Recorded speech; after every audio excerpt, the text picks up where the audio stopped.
उम्मीद करता हूँ कि आप सब खैरियत से होंगे, मज़े में होंगे। किसी भी इंसान की ज़िंदगी में जिस भी शोबे में हम काम कर रहे हों, किसी भी मकाम पे हम हों, तो मैं ये समझता हूँ कि उसकी ज़िंदगी में एक ऐसा मकाम आता है कि जब उसे समझ नहीं आ रही होती कि मैं क्या करूँ। वो करना भी चाह रहा होता है, लेकिन बजाय इसके कि वो चाहता है कि मैं कल जाकर वो काम करूं, लेकिन वो नहीं करता, वो डिले करता रहता है। मेंटली वो तैयार नहीं हो पाता कि ये काम मैं करूं, वो कल पे छोड़ देता है, डिले करता जाता है। इसे हम कहते हैं स्टक फेज आ जाते हैं। वो उसी चीज़ में क्या हो जाता है, स्टक हो जाता है। तो मैं आज आप लोगों के साथ शेयर करने जा रहा हूँ कि एक YouTube की जर्नी जो मैंने स्टार्ट की थी, और उस फेज़ में भी ये एक मेरा पिछले 1-2 वीक से स्टक फेज़ था और मैं स्टक हो गया था। मैं कहता था कि कल जाके वीडियो अपलोड करूँगा, और जब कल होता तो मैं कहता था कि अभी ना मेरे माइंड में कुछ कंटेंट नहीं आ रहा, तो परसों करूँगा।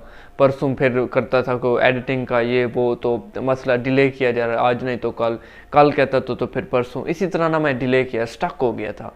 खुद को बहाने दिया जा रहा था कि ये रीज़न है, इसकी वजह से आज नहीं करते, कल कर लेते हैं, कल नहीं करते, परसों कर लेते हैं, परसों नहीं, ऐसे डिले करते करते मैं तकरीबन 2 वीक हो गए हैं। तो मैं कंसिस्टेंट नहीं था। आप लोग पहले मैंने जब स्टार्ट किया था तो कंसिस्टेंसी, पहले मैं डेली वीडियो अपलोड करता था, फिर 1 दिन का गैप दिया, तो अब जाकर अब पहली बार हुआ कि 2 वीक का गैप आ गया, ऑलमोस्ट 2 वीक या 1.5 वीक का है। ठीक है, कंसिस्टेंसी नहीं रही। तो ये एक मैं समझता हूँ कि मेरा एक फेज़ ऑफ स्टक था। मैं स्टक हो गया था, मुझे समझ नहीं आ रही थी कि मैं अब क्या करूँ, किस तरह आगे बढ़ूँ, कि मैं इससे बाहर भी निकल सकता हूँ कि नहीं निकल सकता। क्योंकि मेरे साथ और भी दोस्तों ने स्टार्ट किया था यही जर्नी यूट्यूब मेरे साथ ही। एक ही दिन हम दोस्तों ने शुरू किया था, उनमें वही दोस्त छोड़ गए। ठीक है, उन्होंने कहा कि हम इस साल बाद स्टार्ट करेंगे, 2 साल बाद स्टार्ट करेंगे। मेरा भी वही फेज़ आया कि मैंने छोड़ने का तो नहीं सोचा, पर ये सोच रहा था कल परसों। लेकिन आपको पता है कि जब हम कल परसों पे डालते जाएं, फिर जब गुजर जाएंगे 1 मंथ 2 मंथ, फिर बंदा कहते हैं यार वो मेरे तैयारी नहीं है, मेरी प्रैक्टिस नहीं है, तो जो मेरे पास कंटेंट नहीं है, मेरे पास रेलिवेंट मटेरियल नहीं है। तो वो बहाने, आपको पता है कि हमारा माइंड क्या आता है, कंफर्ट ढूंढता है। वो ढूंढता है कि आरामदाह में काम हो, हमें कोई मुश्किल काम ना करना पड़े। तो आपका माइंड आपको फौरी तौर पर चीज़ें मुहैया कर देता है, बहाने दे देता है कि ये करो, ये चीज़ आपके लिए नहीं अच्छी, ये करो। आप कंफर्ट जोन में, आपका माइंड आपको कहता है कि आप कंफर्ट जोन में रहें, आप कंफर्ट जोन से बाहर ना आए। ठीक है, तो जैसे वो चाह रहा होते आप वैसे कर रहे होते हो, आप चाह कर भी अपनी उस पुरानी रूटीन पर नहीं आ सकते। ठीक है, तो जब आप एक फेज़ के बाद, आपके लिए मेरे ख्याल में 90% लोग उधर ही गिव अप कर देते हैं, कहते हैं कि हम मज़ीद आगे नहीं करेंगे। क्योंकि जो हमारी कंसिस्टेंसी थी, जो हमारा एक होता है ना रिदम बना हुआ होता है, जब इंसान प्रैक्टिस से चल रहा होता है तो सब चीज़ें ईजी होती हैं। और आपको पता है कि स्टार्ट में ना एक एक्साइटमेंट भी होती है कि हाँ सब कुछ सही जा रहा है, मुझे आगे बढ़ना चाहिए। लेकिन आप लोगों में से बहुत सारे लोग ऐसे समझ रहे होंगे कि शायद व्यूज़ नहीं आ रहे थे तो इसी वजह से गिव अप कर दिया या स्किप कर दिया। हाँ, बहुत सारे लोग ऐसे करते हैं, लेकिन मैंने डे 1 से ही ये चीज़ नहीं सोची थी कि गिव अप कर देना है, कि अगर व्यूज़ आएंगे तो मैं जारी रखूँगा, अगर व्यूज़ नहीं आएंगे तो छोड़ दूँगा। नहीं, मैंने यही तहैया किया था कि मैंने जो मेरे पास है नॉलेज, जितना मेरे पास है, और ऐसी चीज़ों के बारे में आप लोगों को एजुकेट करूं, आप लोगों के साथ शेयर करूं बातें जिससे आपका फ़ायदा हो। आप ऐसी चीज़ें जिन पर बहुत ज़्यादा लोग बात नहीं करते, मेरा यही शुरू से मानना रहा कि ऐसी चीज़ों पर बातें करूं ताकि अवाम में थोड़ी आगाही हो, और इस चीज़ पर बात हो जो हम दूसरों से बातें नहीं करते। हमें इर्द गिर्द दोस्तों में वो बातें करने को नहीं मिलती, कुछ ऐसे स्किल, कुछ ऐसी चीज़ें और मेंटल हेल्थ के टॉपिक पे मैं ज़्यादा इन टच रहता हूँ। ठीक है, तो ये एक पार्ट था। लेकिन इस 2 वीक लेकिन डेली मैं कहता था कि यार बनानी चाहिए वीडियो, मैं नहीं बना रहा, मैं अच्छा नहीं कर रहा, तो ना मुझे स्टेप लेने चाहिए। लेकिन अगेन वही प्रोक्रेस्टिनेशन कि आज नहीं तो कल, कल नहीं तो परसों, इसी तरह डिले किया जा रहा। फिर मैंने सोचा कि मेरे में और उनमें क्या फ़र्क है जो गिव अप कर देते हैं, और अगर मैं भी यहीं पे गिव अप कर दूं तो फिर तो सेम हो गई ना बात। तो इसका मतलब ये है कि मैं प्रेशर को, या एक ऐसी सिचुएशन जिसमें मुझे मजबूत रहना है, उस सिचुएशन में मैं गिव अप कर रहा हूँ, तो ये एक स्ट्रांग मेंटेलिटी तो ना हुई ना। असल मेंटेलिटी यही है कि मैंने गिव अप नहीं करना, मज़ीद अच्छे से तैयारी से खुद को ऑप्टिमाइज़ करके आगे बढ़ना है। तो अल्हम्दुलिल्लाह आप लोगों के सामने आज से फिर आप लोगों के सामने इंशाल्लाह आप कंसिस्टेंसी से मिलते रहेंगे, ठीक है। तो एक प्रॉपर प्लानिंग से आगे बढ़ेंगे और आगे बहुत लंबा सफ़र है जो कि स्टेप बाय स्टेप तय करना है और इंशाल्लाह करते रहेंगे और इंशाल्लाह आप भी आगे बढ़ते रहेंगे, मैं भी आगे बढ़ता रहूँगा। हमारी ये जर्नी जो कुछ मंथ पहले स्टार्ट हुई थी ये इंशाल्लाह सालों तक जाएगी इंशाल्लाह, ठीक है।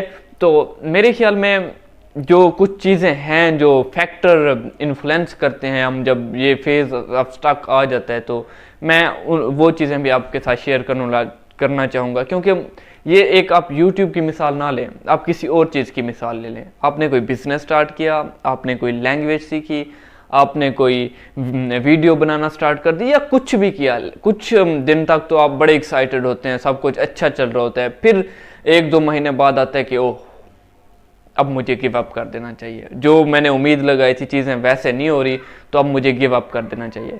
क्या यही सिर्फ सोल्यूशन है? नहीं, आपने हर सूरत में आगे बढ़ना है, रिसिलियंट रहना है, ठीक है।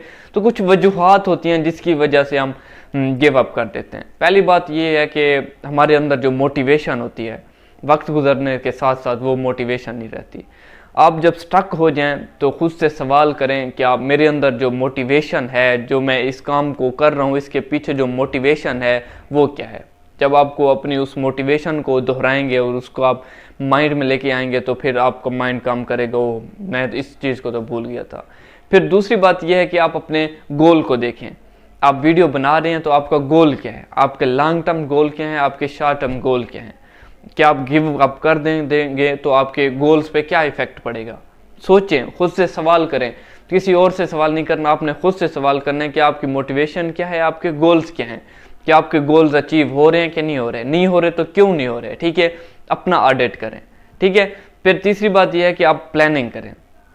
प्लानिंग के बगैर कुछ नहीं होता। आप ऐसे कह दें कि मैंने बनानी है वीडियो या कुछ भी करना है तो आप प्लानिंग ना करें, आप कंटेंट का टॉपिक ना सिलेक्ट करें, उसकी चीज़ें जो मुख्तलिफ होती हैं उस पर आप काम नहीं करें तो आप कहेंगे कि ऐसे होता रहेगा, तो ऐसे नहीं होने वाला। आपको स्टेप लेने पड़ेंगे, आपको प्लानिंग करनी पड़ेगी, प्रॉपर प्लानिंग, ठीक है। तो आपके पास वीक के कंटेंट होना चाहिए, आपके पास टॉपिक होने चाहिए, तो आपको प्रॉपर आगे की फ्यूचर की प्रेजेंट की आपको प्रॉपर प्लानिंग करनी पड़ेगी। जब प्लानिंग नहीं होती तो आपके बहाने तो मिल ही जाते हैं। जब आपके पास कंटेंट तैयार ही नहीं है, कुछ तैयार ही नहीं है, तो फिर आप माइंड को और चीज़ों को बहाने बना लेते हो, ठीक है मेरे तो ये नहीं है, मेरा वो नहीं है, एक्सक्यूजेज, ठीक है।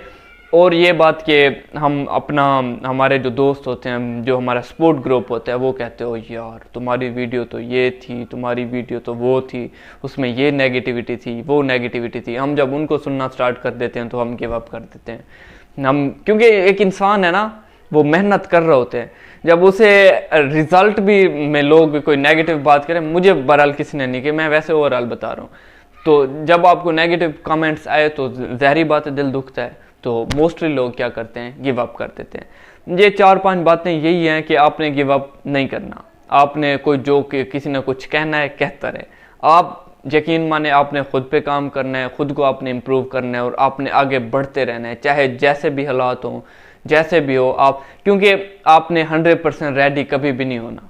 आप करें, आप एक्शन लें, आपका मन नहीं करा फिर भी आप वीडियो बनाएं, आप फिर भी काम करें। मैंने यही सीखा है कि अपन इस फेज ऑफ स्टक में, क्योंकि जब हम बोर होते हैं ना, तब भी हम जो चीज़ हमें करनी है तो करते हैं, ठान लेते हैं कि हमने चाहे जैसे भी हालात हों, मेरा माइंड कर रहा है या नहीं कर रहा, मैंने ये चीज़ करनी है, क्योंकि मैंने खुद से वादा किया हुआ है, खुद के साथ कमिटमेंट की हुई है कि जितना भी मुश्किल हालात आ जाए मैंने साबित कदम रहना है, मैंने गिव अप नहीं करना, मैं रिजिलियंट हूँ, मैं आगे बढ़ूंगा और कभी भी मैं पीछे नहीं हटूंगा, मैं आगे बढ़ूंगा। पीछे हट भी जाऊंगा ना तो एक मुहावरा है कि आप 1 स्टेप बैक, 2 स्टेप बैक लो और 1 स्टेप आगे लो, ठीक है।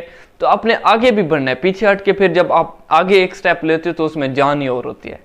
तो आप पीछे हट भी गए हो ना, फिर आप आगे बढ़ो प्रॉपर। अब 1-2 वीक, 3 वीक, 1 महीना, 2 महीना आप स्टक हो गए हो तो उस फेज ऑफ स्टक में खुद का ऑडिट करो, खुद से सवाल पूछो, खुद की ज़िंदगी का मुआयना करो कि मैं किस तरह वापस अपने ट्रैक पे जाकर खुद को इम्प्रूव कर सकता हूँ। यकीन माने अगर आपने छोड़ दिया तो कोई आपको ये नहीं कहेगा कि आपने क्यों छोड़ा। ये आपकी जर्नी है, आपकी आपकी ज़िंदगी है और आपको पता है कि आपने ये क्यों कर रहे हैं और कैसे कर रहे हैं। किसी को कोई फ़र्क नहीं पड़ता, आपने आगे बढ़ना है तो बढ़ें, ठीक है। आप आगे मूव करें और जो भी आपका फेज़ ऑफ स्टक है उसे वहीं पे उसे एक्सेप्ट करें और ख़ुद को अप्रिशिएट करें, आगे बढ़ें। ये वक्त गुजर जाएगा और आपने अपने फ्यूचर पे काम करना है और अपने फ्यूचर को ब्राइट से ब्राइट बनाना है। Thank you so much. आप लोग चैनल को लाइक करें, सब्सक्राइब करें और अपने दोस्तों के साथ शेयर करें। आपकी मोहब्बत का बहुत शुक्रिया।